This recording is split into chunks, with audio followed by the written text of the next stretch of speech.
Bapak Ibu, Saudara-saudara dan teman-teman dimanapun kalian berada. Perkenalkan, saya Ana Maria dari KKN Tim 2 Undip 2022 yang pada kesempatan ini akan mendemonstrasikan pembuatan ekoenzim dari bahan-bahan rumah tangga.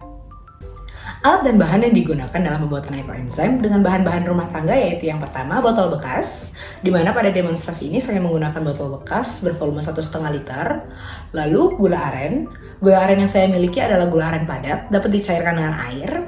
Lalu selanjutnya bahan-bahan organik seperti kulit buah atau sayuran bekas yang sudah tidak terpakai yang merupakan bahan utama dari pembuatan ekoenzim ini. Selanjutnya kita juga membutuhkan air untuk melarutkan semua bahannya. Perbandingan yang perlu diperhatikan dalam pembuatan ekoenzim ini adalah 10:3:1, di mana 10 adalah perbandingan volume air yang akan dibutuhkan untuk melarutkan, lalu 3 adalah perbandingan dari bahan organik, lalu 1 adalah perbandingan dari gula yang diperlukan. Gula ini dapat diganti bahan lain seperti gula tebu atau molase atau gula lain yang ada di rumah Bapak Ibu sekalian. Oke, selanjutnya pertama yang akan kita lakukan adalah mengisi botol ini dengan air dengan memperhatikan perbandingan yang tadi, yaitu 10:3:1, di mana saya akan mengisi air ini dengan ukuran 900 ml. Atau jika Bapak Ibu memiliki penggaris, dapat mengukur sekitar ketinggian 17 cm untuk botol 1,5 liter. Baik, airnya telah terisi sebanyak 900 gram atau 0,9 liter.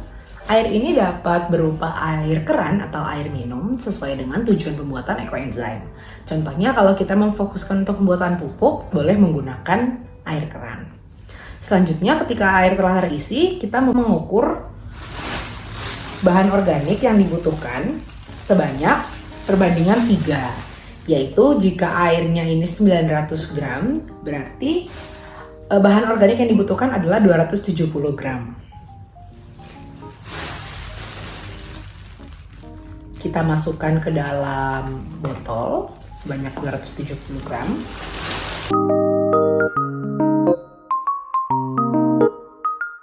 Di sini saya menggunakan 4 jenis sampah rumah tangga, yaitu kulit jeruk, sawi, wortel, dan timun.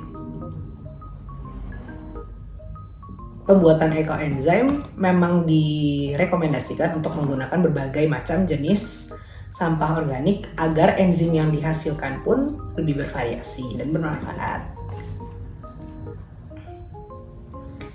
Perlu diingat juga Bapak Ibu sekalian, untuk penggunaan sampah organik ini sebelumnya harus dicuci terlebih dahulu untuk mengurangi kotoran-kotoran yang sempat tercampur dalam sampah ini.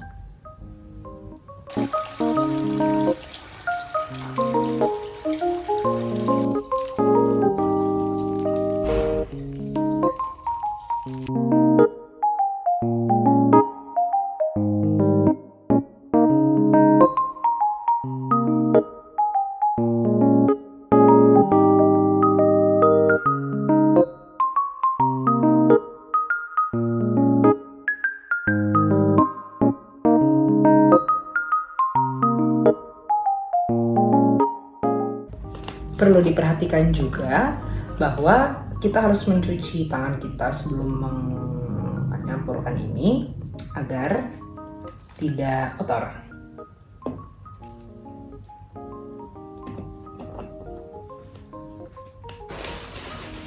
Baik, sudah kira-kira 270 gram bahan organik. Selanjutnya yang kita perlukan adalah gula aren atau gula yang akan digunakan sebagai sumber energi untuk pertumbuhan dari mikroorganisme yang akan tumbuh di dalam ekoenzim ini. Untuk perbandingannya, sekali lagi kita menggunakan perbandingan 1, atau dalam kasus ini kita menggunakan 90 gram.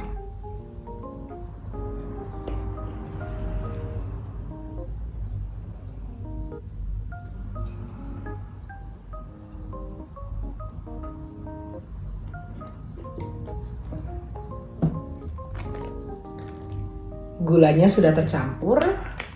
Sekarang dapat ditutup. Botolnya dapat ditutup untuk diaduk sebentar, sedikit, agar semuanya tercampur.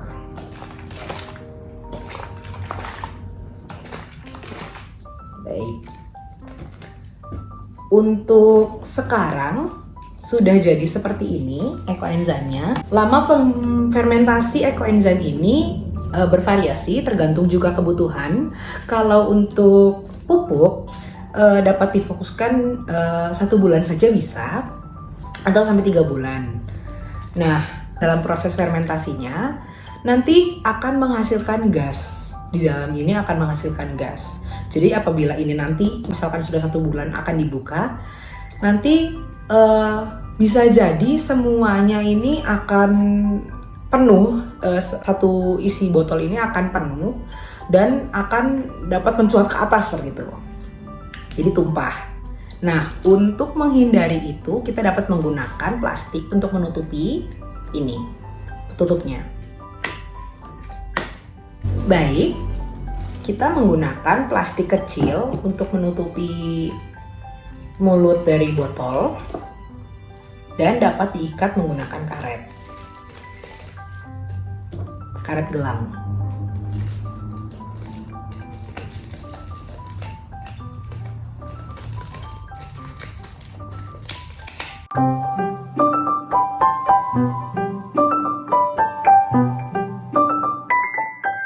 Baik, setelah seperti ini, buat 4 lubang di atas agar gasnya dapat keluar.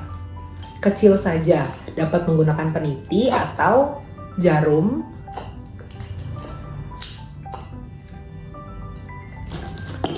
Di sini saya menggunakan pensil mekanik, ujungnya juga bisa digunakan. Nah, untuk 7 hari pertama, biarkan saja seperti ini, biarkan gasnya meluap keluar sehingga di dalamnya ini tidak terlalu penuh dan gasnya dapat keluar. Setelah 7 hari, tutupnya dibuka dan diganti dengan tutup aslinya. Setelah itu, fermentasi dilanjutkan selama minggu selanjutnya sampai sebulan. Setelah sebulan, cairan yang ada di dalam sini dikeluarkan dan dipindahkan ke wadah yang baru untuk disemprotkan ke dalam tanaman sebagai pupuknya. Baik, sekian dari saya kali ini. Mohon maaf apabila ada kata-kata yang kurang berkenan dan semoga yang saya berikan dapat bermanfaat bagi Bapak Ibu dan saudara-saudara sekalian. Sampai jumpa.